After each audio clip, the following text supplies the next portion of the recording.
Y continuamos. Bueno, antes de presentar al siguiente ponente, recordaros que el formulario está abierto para que registréis vuestra asistencia y valoréis qué os han parecido las jornadas.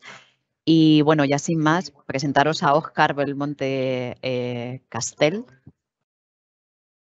que estudió Magisterio y Ciencias Biológicas en la Universidad Autónoma de Madrid y Pedagogía en la UNED. Ha ocupado diversos puestos técnicos en el Departamento de Comunicación de UNICEF Comité Español y en la Plataforma de Organizaciones de Infancia, y actualmente es especialista en educación en el Departamento de Sensibilización y Políticas Públicas de UNICEF Comité Español. Y bueno, pues la ponencia y la comunicación que está a su cargo es Cultura del Buen Trato. Pues nada, Óscar, muchísimas gracias por colaborar con nosotros y todo tuyo. Adelante.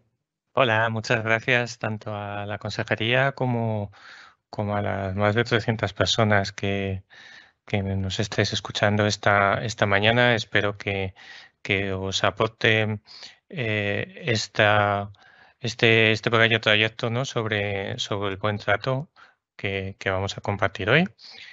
Y sin más nos ponemos a ello. Deciros un poco que, yendo ya al cuello, que el buen trato no es lo contrario del maltrato, no es el lado luminoso del maltrato. Lo contrario al maltrato, lo contrario de que te peguen es que no te peguen. Vale, no es que te traten bien. No es muy conveniente establecer un gradiente entre el afecto, entre el amor y el maltrato, porque al final eso nos llevaría a que lo contrario también de que nos aprecien o que nos quieran es que no nos aprecien o que no nos quieran, no es que nos maltraten. ¿Vale? Pues si establecemos ese gradiente, pues puede resultar peligroso cuando pues no tenemos afecto con una persona. Pues no debemos caer en la indiferencia, en el aislamiento, en el maltrato, porque eso sí que es maltrato. Bueno, el concepto de maltrato está rodeado de muchas ideas. Muchas veces alrededor de él hay una idea de que existen diferentes sensibilidades en torno a qué se considera un buen trato o no, o cuando o si yo me siento bien tratado o maltratado. Entraremos un poco más adelante en esta visión más vinculada a las relaciones interpersonales, ¿no? A cómo al sentirse bien tratado, pero como concepto, como eje orientador, alejándonos de estas ideas de que puede ser una cuestión subjetiva que tiene que ver con distintas sensibilidades. Es verdad que para ejercer un buen trato hace falta sensibilidad, hace falta cuidar la sensibilidad, pero sí que el concepto de buen trato está más ligado a derechos, a cuestiones más nucleares y más objetivables, que es en las que me voy a centrar, ¿no? Desde este prisma, en primer lugar, del concepto de buen trato desde la LOPIBI, desde la ley que ya habéis visto que hemos citado durante estas jornadas numerosas veces y que es un poco la que nos concita, pues cita la palabra buen trato numerosas veces dentro de la ley e incluye una definición de qué considera buen trato. Y en primer lugar, habla del respeto a los derechos fundamentales de los niños y niñas adolescentes. Por supuesto, es aquel trato que respeta los derechos fundamentales de los niños y las niñas y además de eso promueve activamente una serie de principios que son el respeto mutuo, la dignidad del ser humano, la convivencia democrática, la solución pacífica de conflictos, el derecho a la igualdad y protección de la ley, la igualdad de oportunidades y la prohibición de la discriminación, de la no discriminación. ¿Vale? Veis que Fundamentalmente estamos hablando de una serie de cuestiones vinculadas a derechos fundamentales, ¿no? Si lo sintetizamos, en primer lugar, no es una cuestión sometida a subjetividades o a que nos parezca que nos están tratando bien o mal. Es una obligación legal el buen trato. Y es una obligación también profesional de los profesionales que trabajamos con la infancia. Tiene un carácter sistémico, es decir, no nos tratan bien o mal en función de una vivencia más o menos anecdótica, sino que al final son un conjunto de relaciones que tienen lugar dentro del entorno escolar y también a veces fuera de él, los que van a marcar ese entorno protector, ese entorno seguro donde consideramos que estamos recibiendo un buen trato. Tiene un marcado carácter cultural. Desde el título de esta ponencia he visto que es cultura de buen trato, ¿vale? Porque al final supone una determinada forma de relacionarse que está impregnada en nuestra cultura profesional y también bueno, pues en nuestra cultura organizativa. Y como hemos visto, tiene un fuerte vínculo con la Convención de Derechos del Niño, con los derechos fundamentales de la infancia, que nos van a servir de rectores en ese camino, van a servir para orientar ese camino hacia el buen trato, esa cultura del buen trato. Desde ahí es desde donde os ofrezco esta ponencia desde la convención, ¿no? Como un elemento vertebrador de nuestro trabajo con el buen trato. Una de las características claves de la convención, de la CDN, es su altísimo consenso. Ha sido un ejercicio de consenso universal de todo el mundo, pero eso no significa que la mayor parte de la ciudadanía o del profesorado la conozcamos y sepamos de qué manera influye en nuestras vidas, ¿no? O qué papel jugamos en su cumplimiento. Vamos a profundizar un poco en ello. En primer lugar, la convención tiene una serie de principios rectores que nos van a guiar también a nuestra acción educativa en la escuela y que están conectados con el buen trato. Estos principios rectores de la Convención, fijaros, primero la no discriminación, nos aparecía en la definición de buen trato la no discriminación, el interés superior del niño, de la niña, del adolescente, que lo que significa es que tenemos que buscar en los conflictos de interés aquello que es más beneficioso para el niño o la niña. Y esto nos va a servir de guía a todas las intervenciones, nos va a servir de solución, ¿no? De punto de vista que adoptar cuando tenemos un conflicto. Bueno, ¿qué es lo mejor para el niño o a la niña? Porque muchas veces en muchos conflictos esto se va a invisibilizar y al final que acaba convirtiéndose en un conflicto de adultos en el que el interés superior de los niños pues queda en segundo plano. Pues la Convención resalta esto y es una característica que nos va a ayudar, ¿no? En nuestra intervención educativa.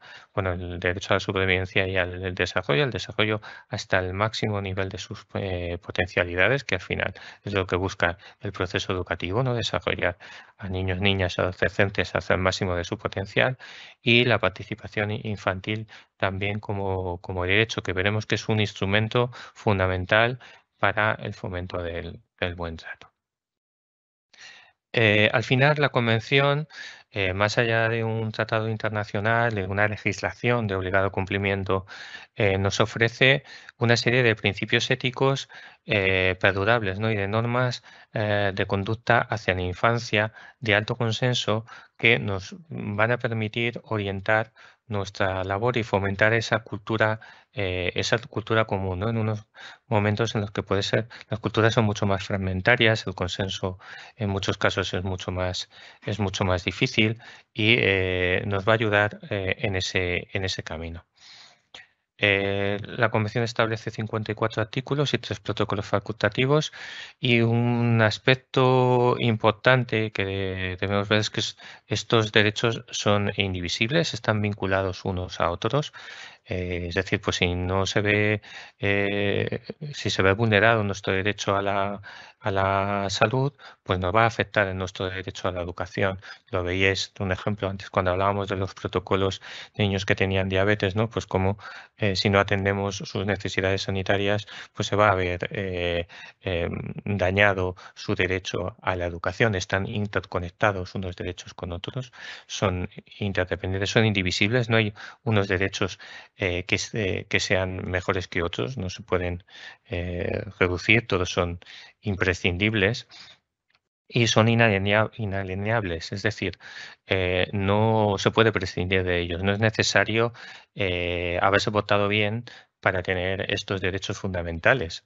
Van con la persona y en ningún momento podemos prescindir de ellos. No quiere decir que los derechos no tengan un carácter conflictivo, que siempre lo tienen. Los derechos están aquí para regular los conflictos. ¿Vale? Es la forma que nos hemos dado de poder regular esos conflictos que a nosotros nos pueden parecer que es la única vez que se nos dan, pero que nos aparecen cotidianamente en el desarrollo de las sociedades, y nos hemos dado una forma adecuada de regular esos conflictos, con lo cual tienen un carácter conflictivo siempre. Y ahí vamos a tener que mediar en qué derecho tiene que anteceder a cuál otro, cuando dos conflictos del mismo nivel entran en el conflicto, y de qué manera los ponemos en juego en las situaciones sociales, ¿vale? Que eso, pues, es un aprendizaje de toda una vida, no simplemente es tener la convención cuadrada en un cajón, sino que nos significa una forma de relacionarnos, de vivir en sociedad. Bueno, nuestro punto de partida, mi intención es contaros un poco cómo hemos fomentado esa cultura del buen trato desde la Convención, desde la educación en derechos de infancia. Tenemos una trayectoria larga de un programa de educación de derechos de infancia desde hace más de 10 años, que se inició con esta investigación. Y en esta primera parte de la ponencia mi intención es contaros un poco cómo implementaron un programa de transformación de cultura escolar que busca el buen trato, que busca instaurar esta cultura de educación en derechos de infancia, ¿no? Y a este punto llegamos a través de esta investigación que hicimos en 2010 con la Universidad de Lleida, que nos permitía tener una mirada diferente sobre la convención. En primer lugar, normalmente afrontábamos la convención del conocimiento de los derechos que tienen los niños simplemente como un contenido que tenían que conocer los niños. Bueno, la propia convención dice que estos derechos deben ser conocidos por los niños, ¿no? Como un elemento curricular más, pero la convención era más que esto, más que un conocimiento de tus derechos fundamentales. Permitía dotar a los contenidos curriculares, de un componente axiológico, ¿no? ¿Para qué hacemos una determinada cosa? ¿Para qué aprendo algo? Os pongo un ejemplo. Es anecdótico, no lo toméis como tal, pero nos puede servir, ¿no? Para orientar un poco esto, ¿no? Cuando un niño te pregunta: ¿y yo para qué necesito aprender a dividir? ¿Qué necesidad tengo de esto? Vale, pues le puedes plantear, oye, que lo vas a necesitar para tener un futuro mejor, para después tener un trabajo, pero lo malo que tiene el futuro es que no se ve. La dificultad que tiene uno de proyectarse al futuro, ¿no? Aunque nosotros lo veamos muy evidente, pues, y más cuando eres niño, ¿no? No lo vas a ver. Pero si tú planteas que todos los niños tienen derecho a ser tratados iguales, y para ser tratados iguales tienes que hacer un reparto equitativo de las cosas, y para hacer ese reparto equitativo necesitas este instrumento que es la división, de repente aquello sirve para algo que tiene una finalidad más allá que lo inmediato, ¿no? Tiene una finalidad vinculada a unos valores. Pues eso podemos hacerlo, este es un ejercicio, os digo, un poco de todeo de salón, pero que podemos hacer con cualquier contenido en el que nos permite dotarle de una finalidad teleológica, una finalidad de valores. Nos establece un marco de derechos y también de responsabilidades. Cuando conocemos nuestros derechos también nos cargamos de una serie de responsabilidades sociales para respetar los derechos de los demás y también para contribuir al cumplimiento de los derechos de los demás. Yo tengo derecho a la educación, pero por tanto tampoco puedo estar todo el rato interrumpiendo y impidiendo el derecho a la educación de los demás, ¿vale? Tengo una responsabilidad frente a este derecho que todos compartimos. Nos da un instrumento de resolución de conflictos escolares, también un sentido a esa resolución de conflictos. Luego veremos un ejemplo con más profundidad y nos permite una relación con el entorno, una expresión de valores compartidos en el ámbito de la educación en un momento particularmente difícil en el que es difícil compartir, ¿no? Unos valores comunes en los que la sociedad está más fragmentada y tiene pues un mayor conflicto de intereses donde la educación, digamos, tradicional ha sido mucho más cuestionada en qué valores debe promover. Y en este sentido también nos permite articular el proyecto educativo, ¿no? El proyecto educativo está cargadísimo de diferentes iniciativas y esas iniciativas, ¿cuál es importante dentro de mi proyecto educativo? La robótica, el medio ambiente, la educación emocional.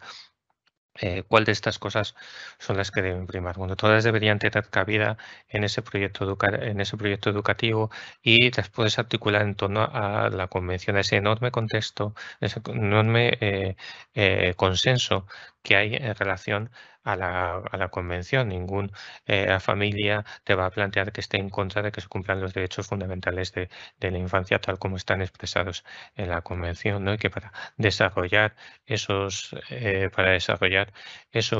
derechos, pues estás haciendo tu proyecto de medio ambiente para desarrollar el derecho a disfrute de medio ambiente, para desarrollar al máximo tus potencialidades, ¿no? de la infancia. Estás haciendo estos otros proyectos te permite articular tu proyecto educativo de una forma coherente y presentarlo con una unicidad y con un consenso, aprovecharte de ese consenso prácticamente universal en torno a los derechos de infancia.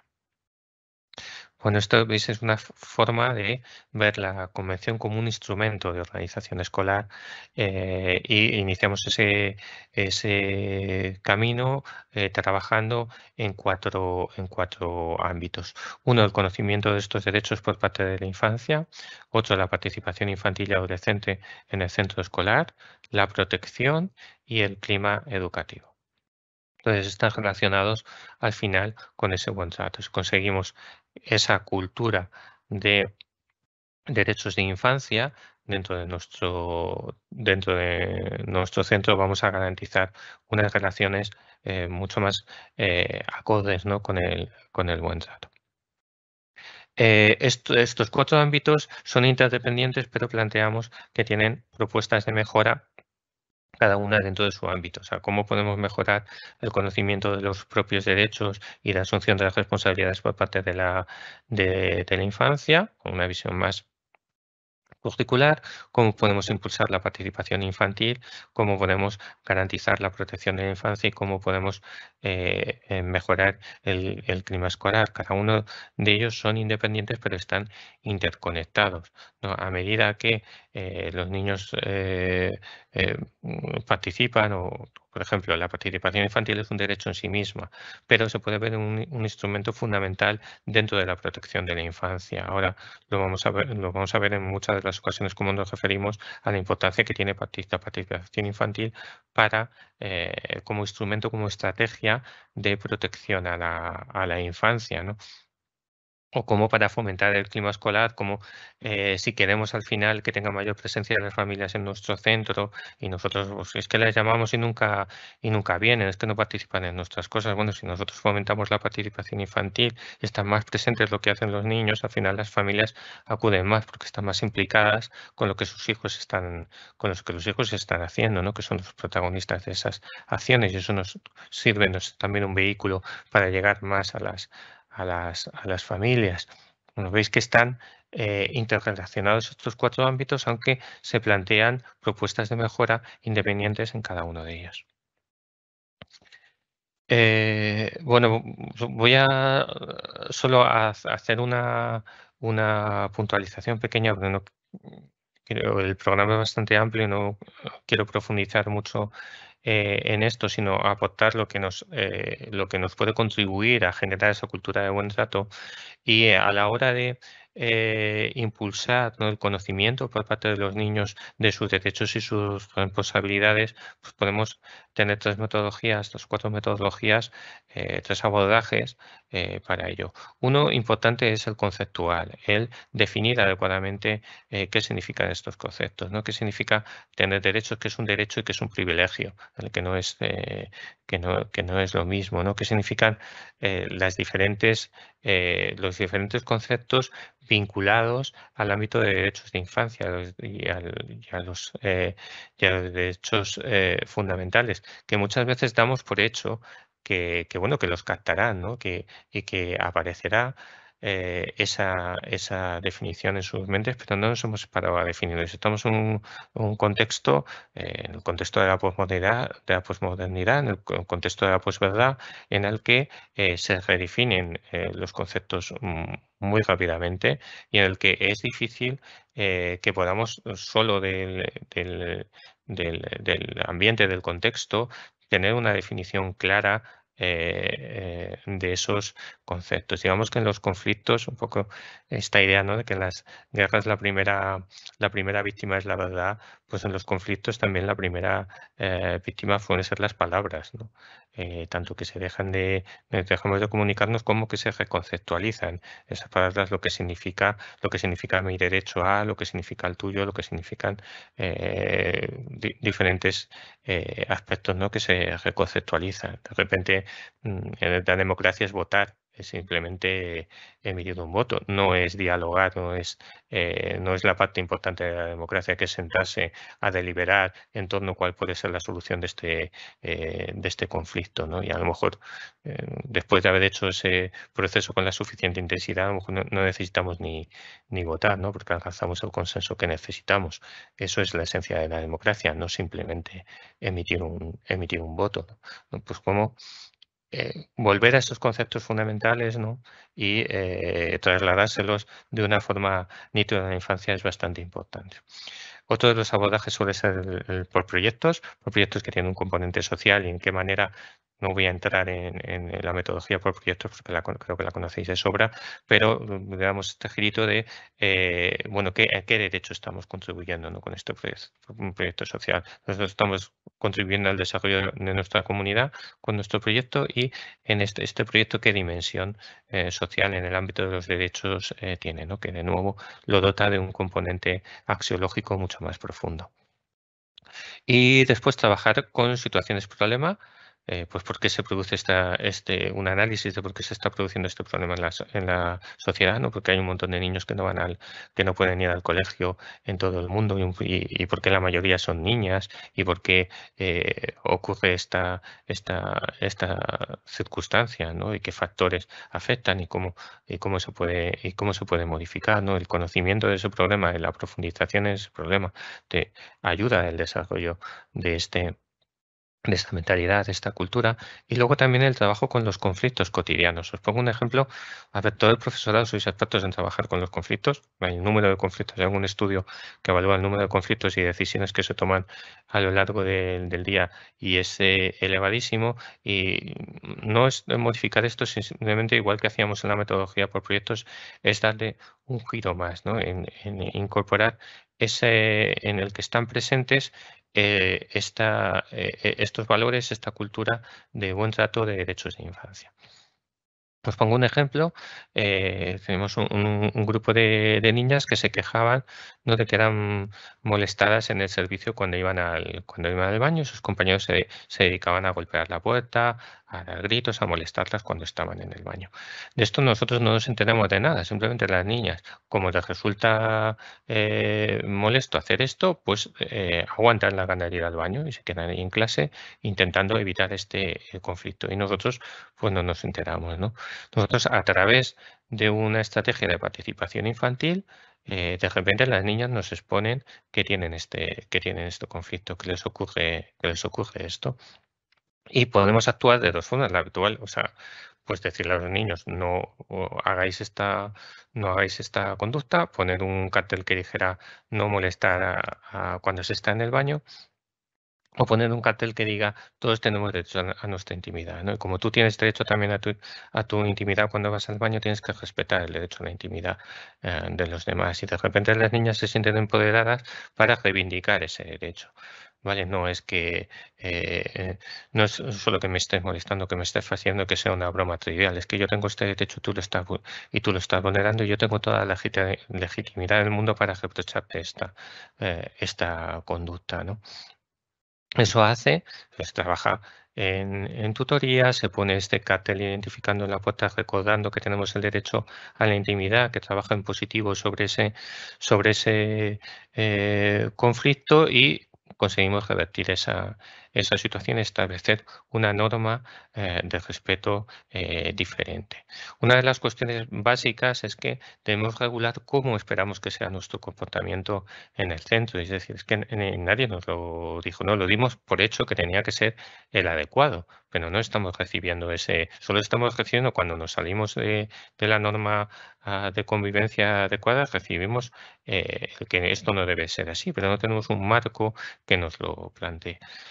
Bueno, este programa de Educación de Derechos de Infancia tiene un referente internacional, lo pone en marcha UNICEF en prácticamente todos los países del mundo. Cuando lo iniciamos fuimos a ver la experiencia británica en unos colegios y allí tuve la ocasión de hablar con una niña, ¿no? que estaba dentro de uno de estos colegios que realizaban, donde había mucha presencia visual de los derechos de infancia en torno al centro. Y ella nos decía, oye, a ver si podéis ir al colegio de mi hermano, porque aquí, pues la verdad es que yo me siento cómoda, todo el mundo sabe cómo comportarse y todos nos tratamos bien, pero en el colegio de mi hermano no hacen las cosas así, no hay este programa y está hecho un salvaje. Y es que me cuesta un montón convivir con él en casa, porque no tiene todas estas pautas, ¿no? De cómo tiene que ser el buen trato, ¿no? De cómo nos tenemos que comportar y relacionar, ¿no? Que ha cambiado, aquí tenemos una cultura de relacionarnos desde el respeto pues que en otros lugares, en otras instituciones, no hemos podido incorporar. Bueno, el programa busca, o sea, aporta publicidades y material, acompañamiento y capacitación, también eventos donde se trabaja en red con los centros y en general metodologías y herramientas. No voy a insistir mucho en esto. Empieza desde un compromiso que oficializamos en el plan de centro, trasladamos la convención a un compromiso que termina oficializándose en el plan de centro. Este paso es importante, que haya esa presencia fundamental. Al final, lo que está en el plan de centro, bueno, pues está escrito en una hoja de papel, pero es importante que se produzca ese paso. Suele aparecer en los fines educativos o en las señas de identidad del centro. No me voy a detallar mucho más. Y a partir de ahí empezamos a trabajar con esas herramientas de autoevaluación y de planificación.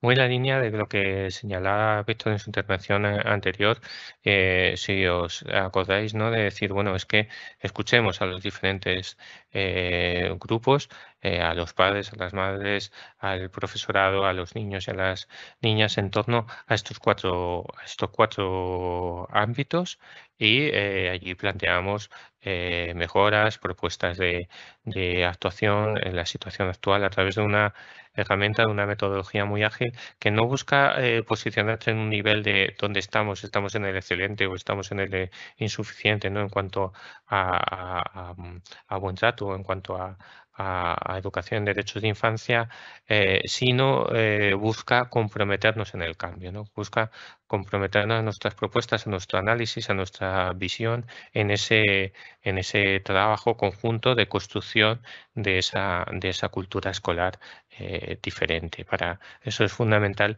que tengamos ese espacio de autoevaluarnos, que contemos con una herramienta pues más o menos ágil, ¿no? que nos permita hacerlo en los tiempos escolares adecuados y planificar después. Esto nos ayuda a planificar nuestro plan de convivencia. Al final esto se tiene que traducir en una serie de acciones que vamos a implementar, ¿no? Acciones de protección, acciones de sensibilización, acciones preventivas que deberían estar en nuestro plan de convivencia. También aportamos mucha formación básica con el INTEF y luego formación más especializada con sus reconocimientos oficiales por parte del Ministerio de la Consejería, con su aval, ¿no? de una universidad detrás. Lo hacemos con la UNED, que es una universidad a distancia que nos permite pues, tener presencia en todo el territorio del Estado. Y que es fundamental, ¿no? Todo este trabajo formativo porque bueno, pues hay unos déficits de formación. Esto en los grados, en la formación inicial, no está presente, pues tanto la formación, la protección, el bienestar, la propia convención, todas estas cuestiones no están tan presentes en la formación inicial como sería necesario, y hay que hacer un esfuerzo grande formativo. Ahora también como coordinadores de protección y bienestar en este nuevo rol para algunos, otras personas ya vienen de ámbitos que están mucho más relacionados y tienen esa formación de base, pero otras no. Y es importante estos nuevos retos que nos plantea la ley, que los abordamos con formación ahí. Bueno, pues las consejerías están haciendo también un importante esfuerzo de intentar aportar esa formación permanente para disponer de ella. Después tenemos un recorrido a través de un cumplimiento de indicadores en los que nosotros, al ritmo que el centro va queriendo, va cumpliendo con estos indicadores, con estas propuestas, y un acompañamiento que al final coincide con un reconocimiento como centro referente en esto. El propio reconocimiento es también un elemento fundamental de cambio de la cultura organizativa, la cultura organizacional, en la que nos sentimos orgullosos de esto, lo comunicamos a las familias, a los gestores de los centros. Esto es importante para nuestro centro.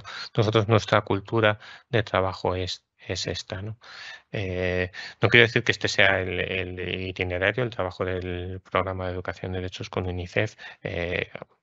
Puede haber muchas otras alternativas a esta, pero lo que quería mostrar con esto es con el itinerario de transformación de esa cultura escolar, ¿no? De qué instrumentos nos vamos apoyando y cómo lo vamos gestando.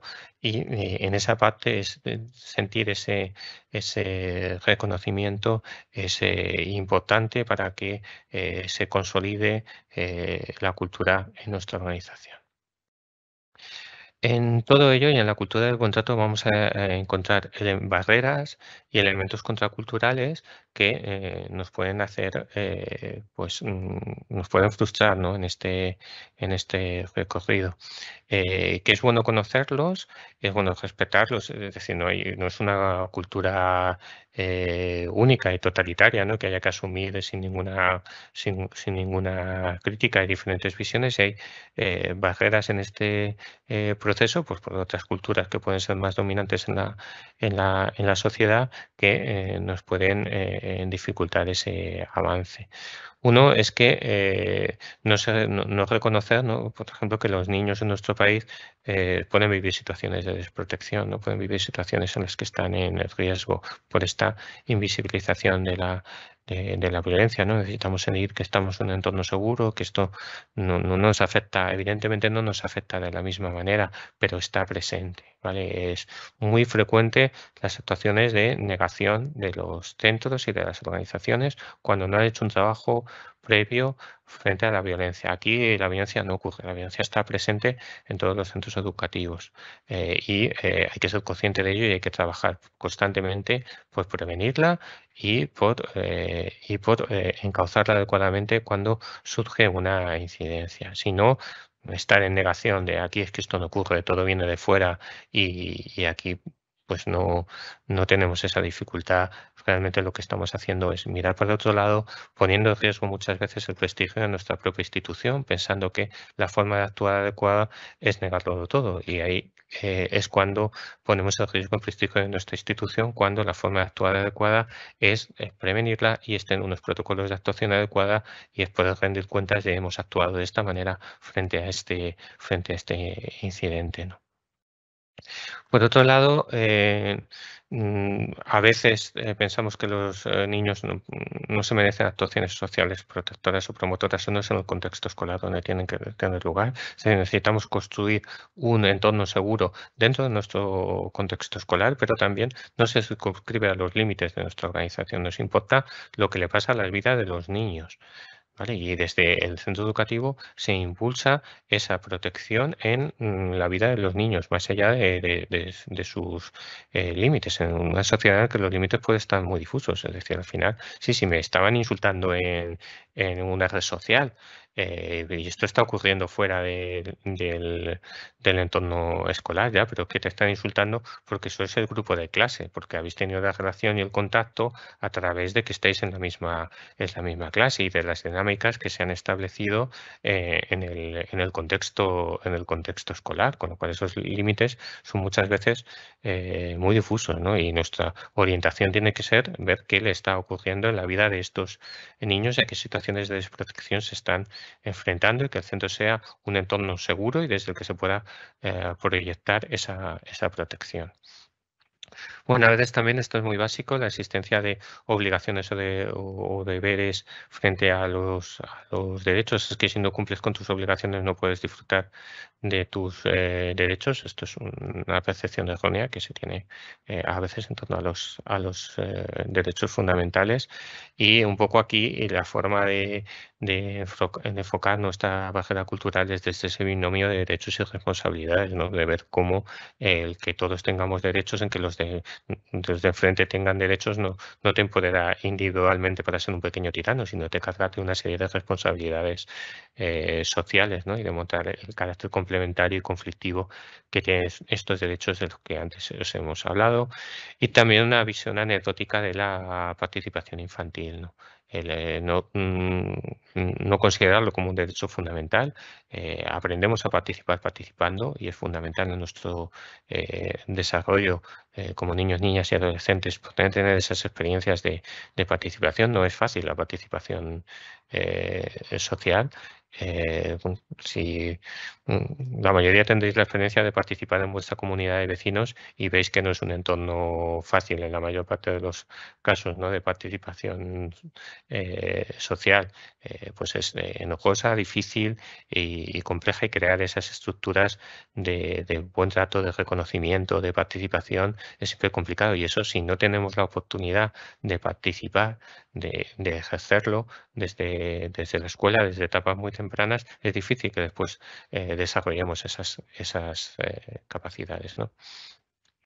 También viendo, bueno, hay dos instrumentos, esto nos puede ayudar a superarlo, descargando el valor fundamental como derecho que tiene la participación infantil y también instrumentos de análisis como es la escala de participación de HAR o otras que nos permiten situar, bueno, es la participación de este niño en este gradiente está siendo anecdótica o está siendo sustancial, son ellos los que toman las decisiones, son ellos los que están influyendo en el proceso, son ellos los que están tomando la responsabilidad de las consecuencias que después está teniendo sus decisiones, ¿no? Eso marca diferentes niveles de participación.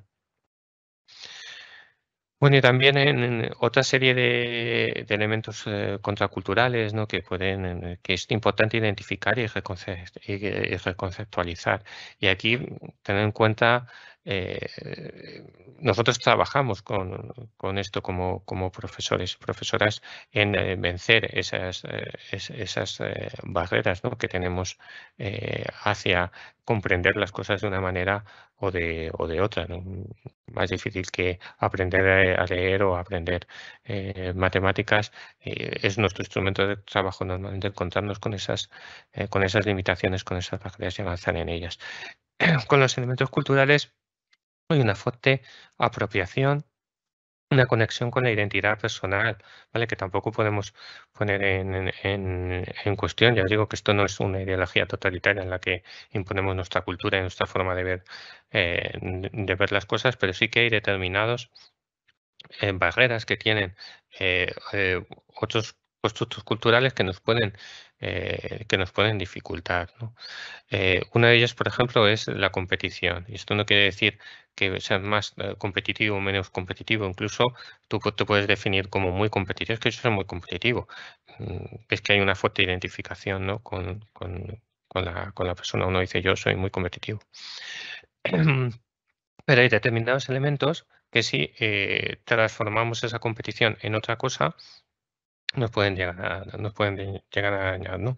Si nosotros entendemos la competición como una colaboración, que es lo que es decir, nosotros nos establecemos unos marcos de competición, unas reglas y un convenio de que nos vamos a esforzar lo máximo posible para superar a nuestro adversario con estas reglas.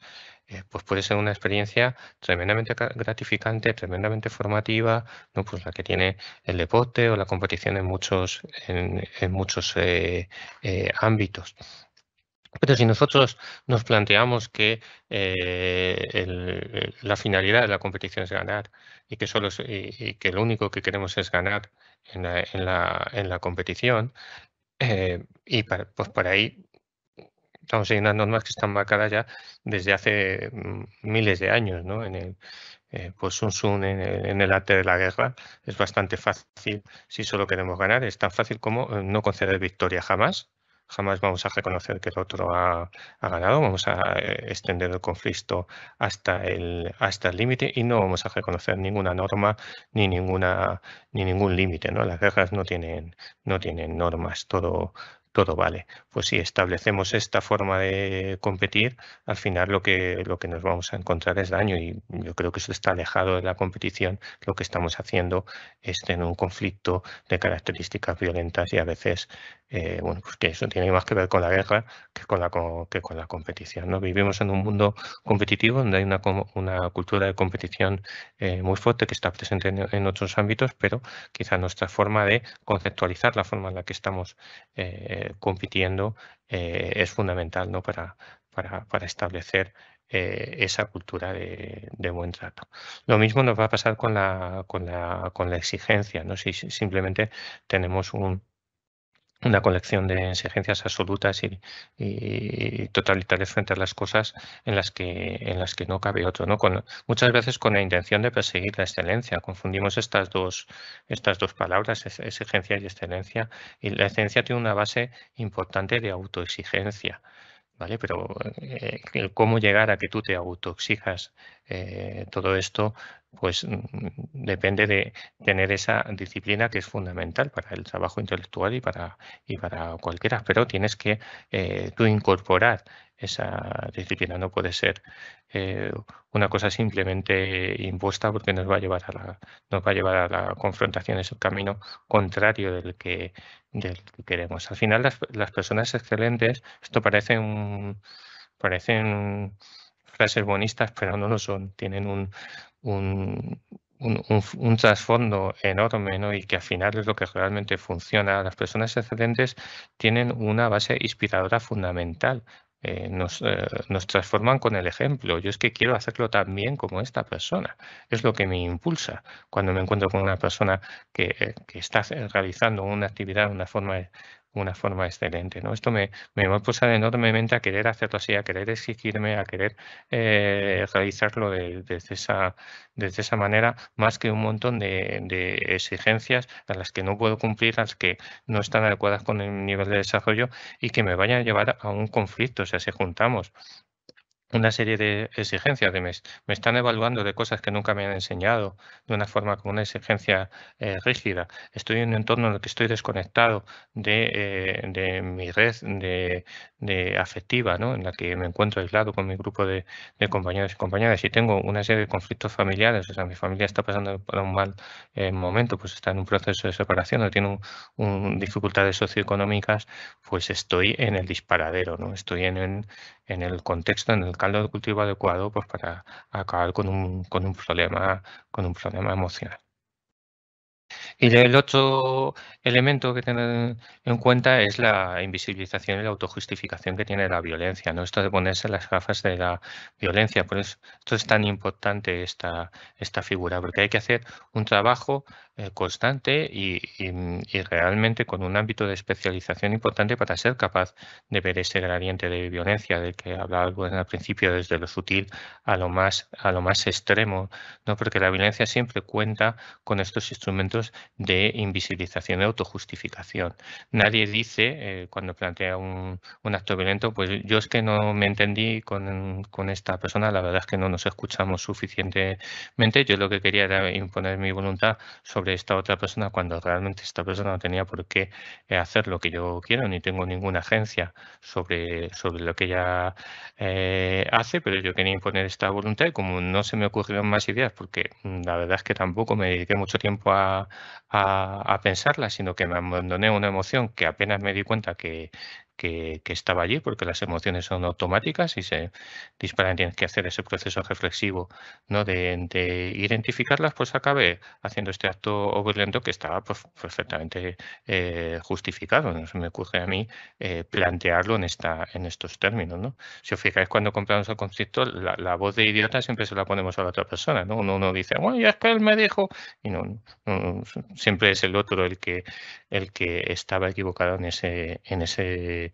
planteamiento. Automáticamente iniciamos un mecanismo de autojustificación, de no tendrá tanta importancia, de será una cuestión que ven otros de otra manera, son cosas de niños, bueno, pues todo el entramado de invisibilización y de autojustificación que tenemos en torno a la violencia y que tenemos que saber que estas barreras existen. Eso nos va a ayudar a cuando nos las encontremos, no sentirnos abrumados por ellas, ¿no? Y a trabajar no desde, o sea, creo que desde la más absoluta humildad, no desde la imposición de esta es la forma correcta de ver y esta no, pero sí, bueno, de cómo podemos trabajar con esas barreras y ir impulsando una cultura diferente. Bueno, en esto también es hablado un poco al poner la memoria, yo pertenecemos al mismo equipo y es la especialista de protección. Yo soy el de educación, llevamos bastantes años trabajando en esta línea y bueno, esto pertenece este manual que os, eh, que os hablaba, que hemos elaborado en colaboración con Espirales, que está disponible en la página web de UNICEF, que es Ver para Proteger, ¿no? Creo que es un elemento esencial del buen trato, es el uso del poder, ¿no? Detrás de la violencia siempre va a estar el abuso del poder. Bueno, eso se ha explicado bien cuáles son esos componentes de la violencia, y unos componentes clave es la forma en la que utilizamos el poder, y yo quería incidir un poco más en ello. Fundamentalmente en esta idea de que no es posible ejercer violencia contra quien tú quieras, sino realmente contra quien puedes ejercer la violencia. Y tienes que tener una situación de poder sobre esa persona para poder ejercer la violencia. Tenemos que ser capaces de identificarlas. Tenemos que ser capaces de identificar esas estructuras de poder sobre nuestro alumnado y también dotarle a nuestro alumnado a medida que se desarrolle su proceso evolutivo, ¿no? Sobre quién tiene poder sobre nosotros y de qué forma lo está ejerciendo. Pero fundamentalmente nosotros como educadores y educadoras tenemos que ser capaces de identificar esas estructuras de poder cuando surgen los conflictos e intervenir sobre ellas.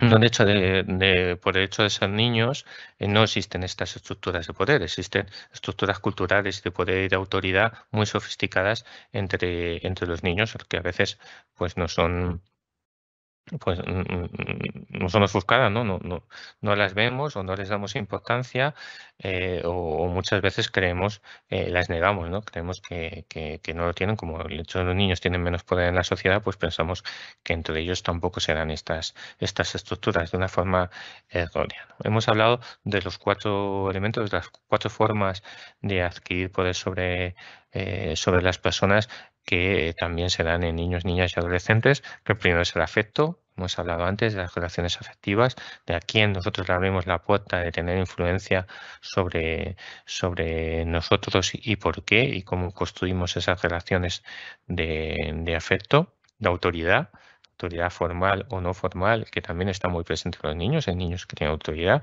tienes el liderazgo de tu grupo de niños y niñas, lo que te confiere una autoridad informal, pero que en la práctica puede tener muchísimas implicaciones.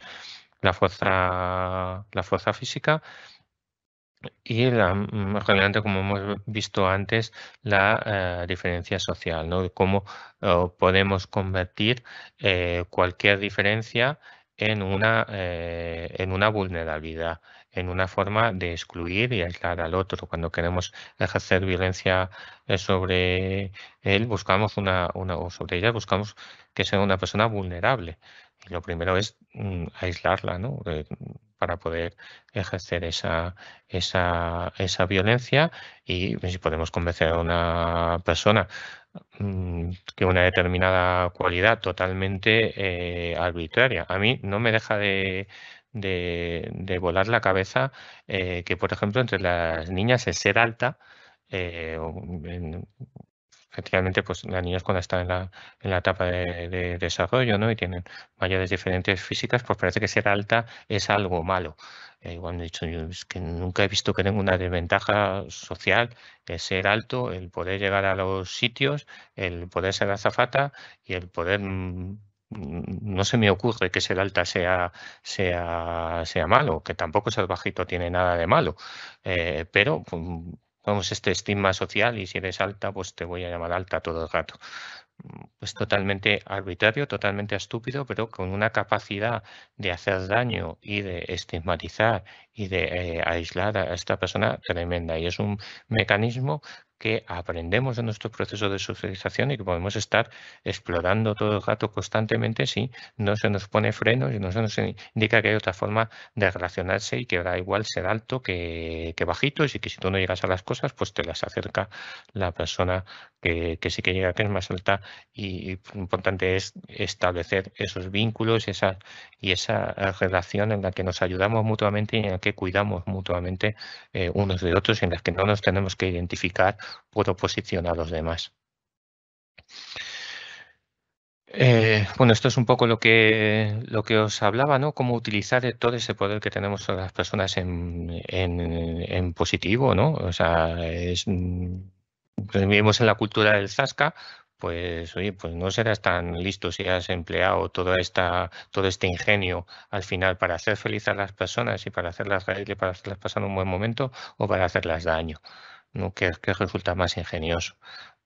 Pues tengamos esa reflexión y construyamos desde allí, ¿no? En utilizar el poder de la broma. Es graciosa no si se te hace gracia a ti, es graciosa si se hace feliz a los demás y nos hace reír a todos, ¿vale? Y da igual, o sea, pues ahí establecemos nosotros dónde están esos límites y si nos dañan o no nos dañan, pero al final el objetivo no era... No, ¿cuál era la finalidad de esa acción que estábamos realizando?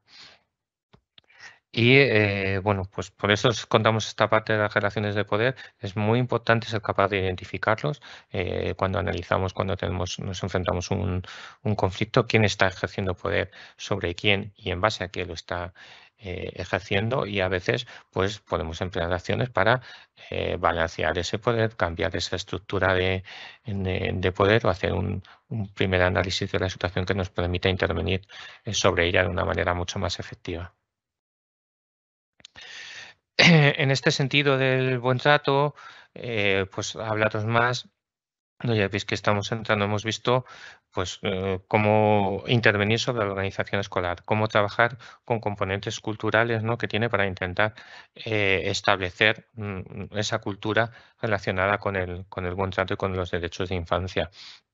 Y luego el buen trato también tiene esta dimensión más interpersonal, ¿no?, de relación, en el sentido de que el buen trato es una vivencia, es un conjunto de vivencias que tenemos que nos hacen ver si estamos, si nos sentimos bien tratados o maltratados. No es un pensamiento, no vale simplemente con lo que lo elaboremos a nivel cognitivo, ni tampoco es una emoción el buen trato. ¿Vale? El buen trato es un conjunto de experiencias que tenemos. Es imposible sin establecer vínculos afectivos. Es fundamental que se den esos vínculos afectivos con la intensidad adecuada en cada momento. Y ese buen trato va generando una estructura interna, va generando una estructura en las personas que se sienten seguras, que se sienten bien tratadas, y también en esa cultura, en esa sociedad, en esa forma en la que nos relacionamos, que al final se convierte en algo pues como respirar, ¿no?, como la forma normal en la que hacemos las cosas. Ojo que no debemos considerar, como os decía, el buen trato no es cuando no hay maltrato, pues si no hacemos nada ya se supone que funcionará, que nos relacionamos bien. No, no es lo habitual. Lo habitual no es que nos relacionemos bien, ¿no?, sino tenemos que hacer un trabajo de promoción y de educación en torno a él.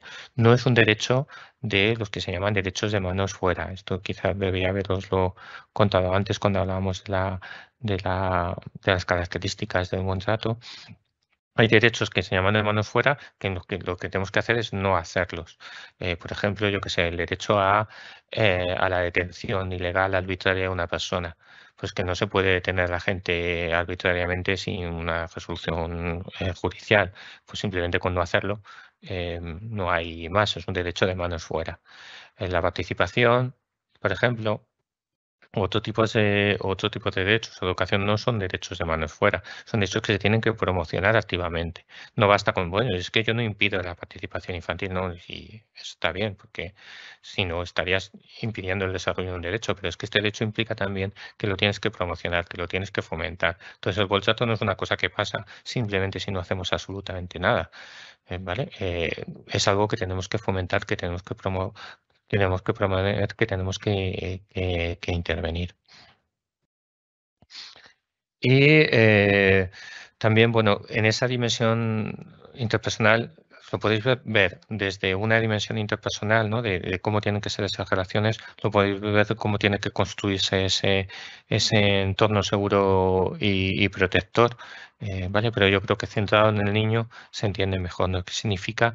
Un trato significa sentirse integrado, ¿vale?, sentirse parte de esa comunidad, de ese grupo de personas que estamos juntos, sentirse mirado, ¿no? Ser consciente y tener una serie de vínculos, ¿no? Nos construimos a través de la mirada a los demás. Es lo que decía, si todo el mundo me está llamando alto, o gordo o feo, yo al final me voy a sentir de esa manera, aunque objetivamente no sea cierto, aunque no tenga ni un piso de realidad, que es una cosa que a las familias, a los padres y madres muchas veces pues les rompe la cabeza, ¿no? Decir, pero ¿cómo es posible que la estén tomando como hijo, como hija, con un atributo que es que no es cierto, ¿no? Es que ninguno de los atributos son totalmente convencionales, no tienen una lógica detrás. La pueden tener y te va a ayudar a plantear ese estigma con más fuerza, o la pueden no tener y simplemente a base de repetirlo acabar convenciendo a esa persona de que existe esto, porque la mirada de los demás sobre nosotros mismos nos construye. Es fundamental satisfacer esas necesidades, sentirse seguro, sentirse cuidado y sentirse querido. Son necesidades psicológicas básicas que tenemos las personas, ¿no? No sentirnos amenazados constantemente, sentirnos en un entorno de cuidado mutuo y donde tenemos el afecto y el reconocimiento de los demás, ¿no? Ser capaces de construir ese entorno cálido, de calidez emocional, y ese entorno compartido, ¿vale?, en el que no hay no hay hostilidad, y es ser capaz de sentirnos protagonistas de nuestra propia vida, no protagonistas de todo, no tenemos que ser centros de atención absolutamente de todo, no acabaríamos en una conducta tremendamente disruptiva, pero sí protagonistas de nuestras decisiones, de nuestra vida, de lo que, de la forma en la que nosotros ejercemos nuestra libertad. Una cuestión también importante es ¿no? cómo trabajar con las dificultades de la vida, ¿no? Es decir, bueno, es que el buen trato, si todo el rato tenemos buen trato, pues al final vamos a criar niños que no son capaces de soportar la frustración, que no son capaces de soportar que las cosas no vayan bien, porque el mundo es duro y desagradable y pasan cosas muy malas. Y sí, esto es cierto, pero lo importante en esas cosas muy malas, esas cosas de esta pandemia que nos ha pasado, en las guerras, en los conflictos, si al final cuando tú sales de ese conflicto, de ese problema y sales dañado emocionalmente, sales dolido, sales con récord, sales con desconfianza, no estás siguiendo un camino de desarrollo. ¿Vale? No te estás desarrollando personalmente, no estás madurando. Tenía una amiga que decía a muchas personas es que no distinguen entre madurar y ponerse pocho como la fruta. ¿Vale? Digamos que ahí no estamos madurando, estamos cogiendo el camino del daño. Si de ese conflicto salimos más conscientes de la fragilidad de las personas, más responsables, más pacíficos, somos con una mayor voluntad de ayuda, con unos vínculos más fuertes con nuestra comunidad, con nuestro entorno, creo que sí que nos habremos desarrollado, ¿no? Y nos habrá servido esa vicisitud de la vida para construirnos más fuertes. Este es un proceso difícil, es el proceso de la vida en la que nos enfrentamos todos, en las que no hay soluciones mágicas a ellos, salvo pues ese entorno del que todos necesitamos, ¿no? Y para cerrar un poco la intervención, quería pues hablaros, ¿no? Un poco de estas claves que yo creo que ya os anticipados al principio de la sesión, que es crear esa calidez emocional, un entorno cálido, cercano, donde pueda expresarme, donde pueda manifestar que tengo una dificultad, que he sido víctima de una situación violenta o de un trato injusto. Importante cuidar el entorno físico, ¿vale? Porque genera una distorsión cognitiva importante. Si estoy en un entorno que tiene signos de violencia, signos de abandono, signos de dejadez, ¿no? Pues estoy recibiendo un mensaje ¿vale? Inconsistente con, bueno, pues aquí nos cuidamos, nos tratamos bien y tenemos un entorno de relación amigable y cálido. Esto es bastante importante, es algo que se cuida mucho en las primeras etapas de la educación, es algo que es basiquísimo en la enseñanza infantil, que quizá tenemos que volver muchas veces allí para recuperar muchos de los conceptos en los que trabajan, que a lo mejor no les damos el suficiente valor y que después no saben muy bien por qué vamos abandonando a medida que los niños van siendo mayores, tener esa visión del entorno. Un trabajo también importante en la identificación de riesgos. Hemos visto bueno, instrumentos con los que trabajamos desde la coordinación de protección. Os hemos anticipado que estamos trabajando también en crear herramientas. Nosotros esperábamos que hubiera una mayor cantidad de herramientas y de formación en torno a esta figura. Y creemos que todavía queda mucho desarrollo y que seguirán apareciendo y que habrá un mayor recorrido, pero bueno, en este momento inicial queremos contribuir un poco con ello, es crear esas herramientas de identificación de los riesgos. Que por ejemplo en ese kit de herramientas que decíamos que durante este curso escolar esperamos desarrollar y poner también a disposición de los centros educativos y los coordinadores y coordinadoras de bienestar. Plantearos que ¿cómo hacemos esa identificación de riesgos? Pues lo podemos hacer desde un formulario estándar de victimología en el que tratamos situaciones explícitas, ¿no? De que nos ha pasado, nos ha pasado a nosotros, nos han contactado un adulto en Internet, nos ha hecho esto, tal, otra cosa, que es muy explícito y que nos va a dar una imagen muy clara, ¿no? de victimización que tenemos, pero no lo podemos aplicar tal cual en una comunidad educativa en la que no hemos trabajado nada de esto, en el que no existe una sensibilización. También os decía que este marco de protección nos sirve si nosotros trabajamos desde el marco de derechos de infancia y desde nuestro compromiso que tenemos con los derechos de infancia, y si se lo comunicamos a nuestra comunidad, es distinto que si trabajamos la protección con unos formularios, por ejemplo, tan duros como estos, cuando no han oído hablar de nada. Pues la comunidad escolar, los padres y madres se van a alertar, van a decir, oye, ¿pero qué está pasando? ¿Pero qué ha pasado? ¿Pero qué ocurre? ¿Pero por qué me preguntan esto? Porque esto es tan explícito, ¿no? Entonces, pues ese instrumento a lo mejor no es el más adecuado en ese contexto. Tenemos que conocerlo y ver cuándo, ¿no? Y en qué momento es un contexto adecuado.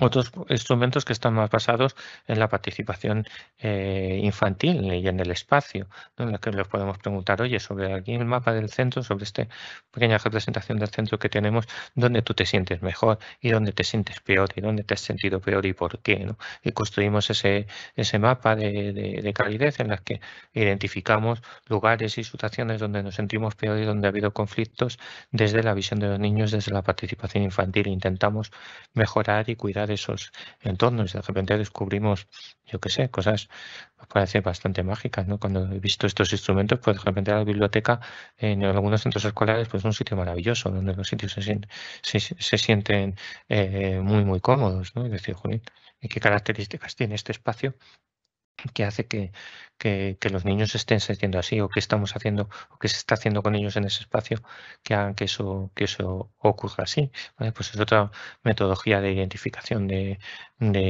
riesgos que tiene esa mirada hacia el espacio, hacia el entorno.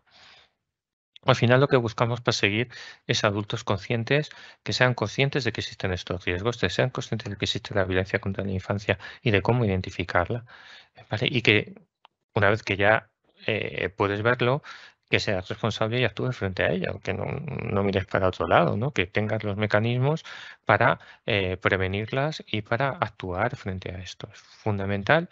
eh, en la sesión anterior nos decíamos una pregunta, ¿y qué podemos hacer fundamentalmente para cuando esto ha ocurrido? Pues lo fundamental es trabajar antes.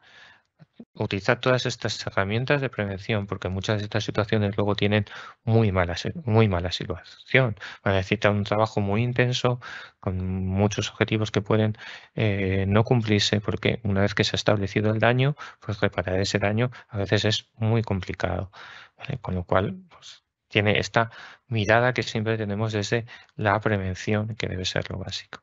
Y por último, la participación infantil. La participación infantil como instrumento, yo les decía, es un derecho en sí mismo, pero también es un instrumento que nos va a ayudar muchísimo a identificar todas estas situaciones, porque si no, la mitad de las cosas nosotros no somos capaces de percibirlas, no somos capaces de intervenirlas, y además no solo de percibirlas, sino que los propios niños y niñas son un motor de cambio de esa cultura, de ese cuidado, de esa mirada hacia los demás, en los que se cuidan y se respetan y establecen esos vínculos, que es mucho más habitual de lo que puede parecer, ¿no? Que parece que estamos teniendo una mirada negativa, pero que es muy habitual que los niños hagan esto, y que lo único que tenemos que hacer es potenciarlo y reforzarlo en muchas ocasiones. Bueno, pues esto es un poco lo que quería compartiros. Veis que es un ámbito muy amplio. Podríamos estar hablando de él mucho tiempo. Cada estrategia tiene pues su propia metodología, ¿no? Y su propio trabajo, pero espero que os haya servido un poco para ver esa panorámica, ¿no? De cómo trabajar en un programa de organización escolar, de cómo trabajar con la cultura, con los elementos culturales que trabajan a favor y en contra de ese establecimiento de la cultura de buen trato, y con esos aspectos que tienen que ver más con las relaciones interpersonales, con la emocionalidad y con el cuidado del entorno, que también son fundamentales tener en cuenta.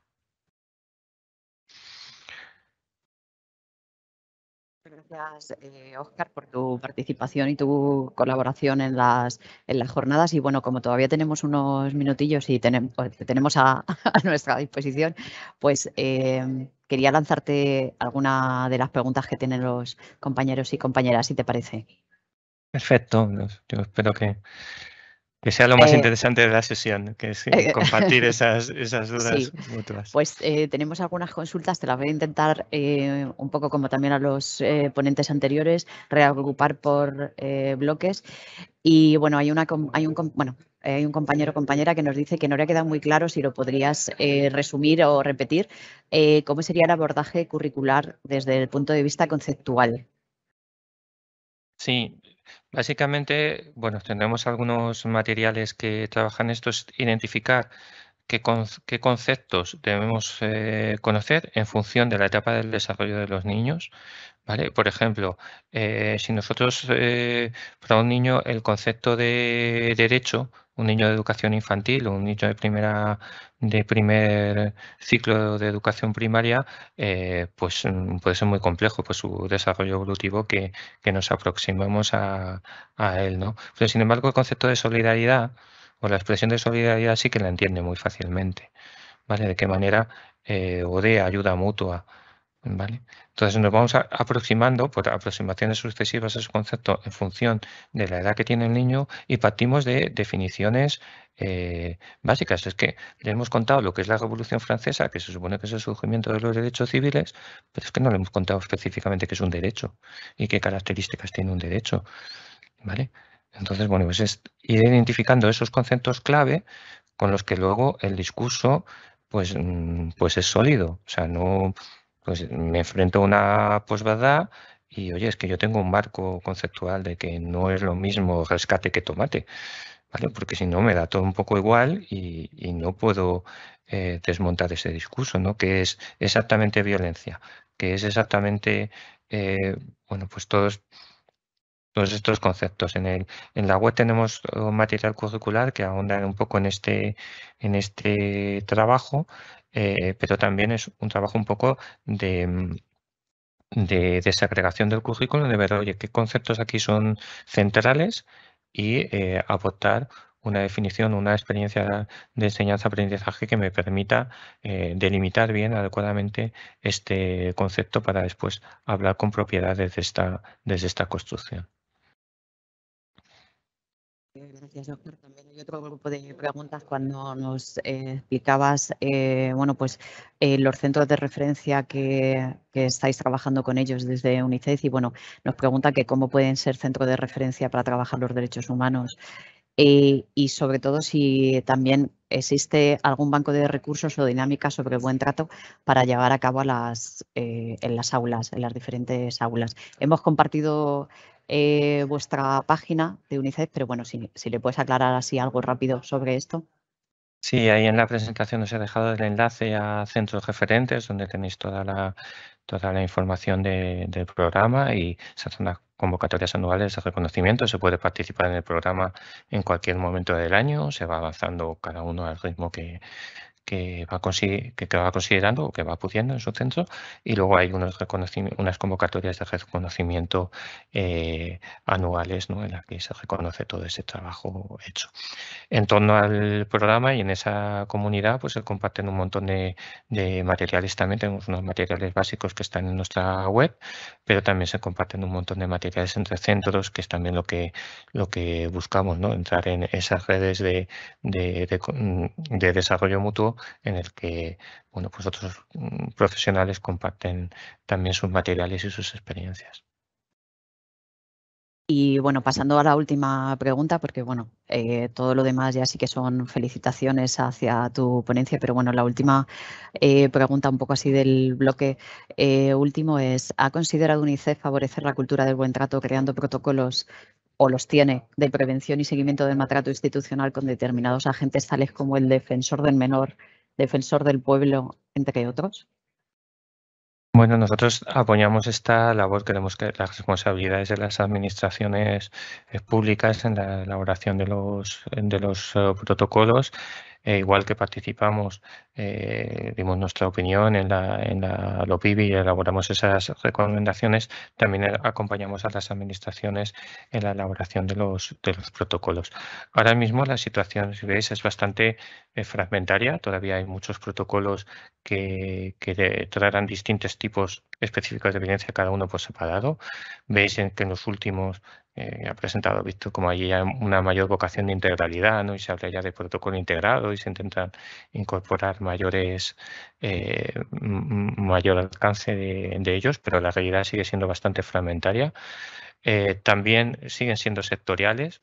Es decir, trabajamos el protocolo de educación en educación, trabajamos el protocolo de servicios sociales en servicios sociales, los protocolos policiales también en su ámbito. Se está intentando que haya una conexión entre protocolos que sean protocolos integrales y que sean multisectoriales, ¿vale? En los que se incorporen a los distintos profesionales, pero todo esto es un reto enorme. En el seno de la conferencia sectorial y en el Observatorio de Infancia se están trabajando intensamente sobre los protocolos. También cada consejería está trabajando sobre ellos y nosotros acompañamos ese trabajo y estamos a disposición de las administraciones siempre que podemos.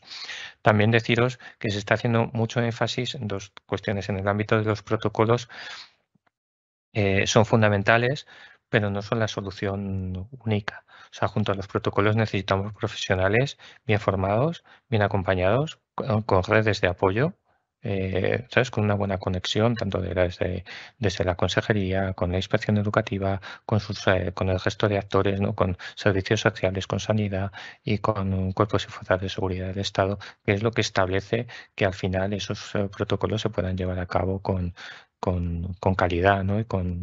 Y cumplir su objetivo fundamental. Esto es todo un reto. Creemos que estamos ante una transformación muy profunda de la educación. Es una oportunidad enorme, ¿no? de empujar la protección de la infancia y bueno, se está iniciando todo este camino que ha iniciado la LOPIBI.